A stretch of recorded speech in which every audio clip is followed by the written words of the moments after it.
So here we are. Dilemma number one. The truck's dead. It died. When we first picked it up, it ran just fine. So I guess we'll have to wait and see what happens. We're gonna let it charge here for a few minutes and hope that we can start it. I drive a very small 6-cylinder engine vehicle, so I don't really know that it's gonna be able to start such a massive truck, but we'll give it a shot and see what happens.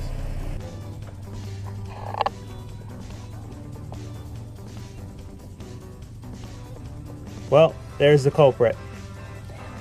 So it was 12 the other day. So my guess is, and I didn't grab it on video, but what I just explained to Mark was, he asked why doesn't he just charge it with his vehicle? Well, it's not necessarily that he can't charge it with his vehicle and that it would run.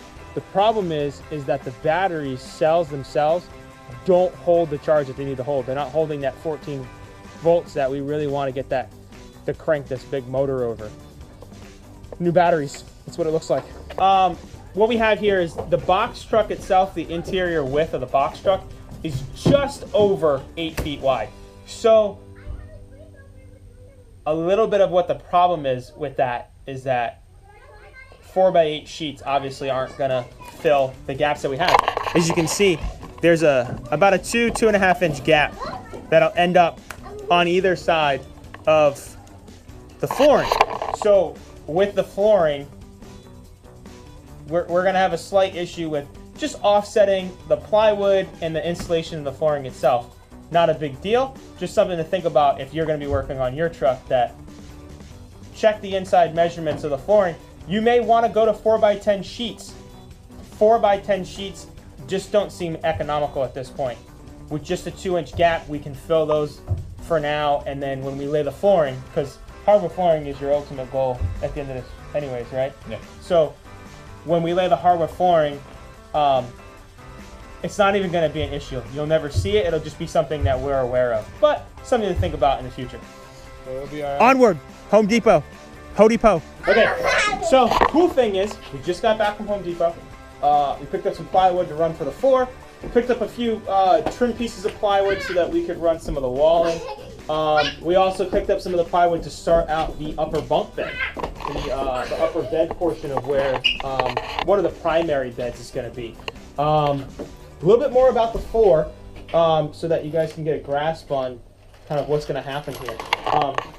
So as you can see, we have a 3/4 inch piece of substrate flooring, which is really just kind of just there to give us the structural support for the floor itself, because the floor is going to be insulated with 1-inch foam. The same foam that we put into the walls is going to be the same foam that we're going to put into the floor and the ceiling. So to keep everything kind of in the same area, we're going to lay our substrate flooring down so that it's a tongue and groove, so everything locks in together. There's not going to be any adhesive used in this. We kind of want this floor to breathe a little bit, so in order for that to happen, that floor needs to move a little bit.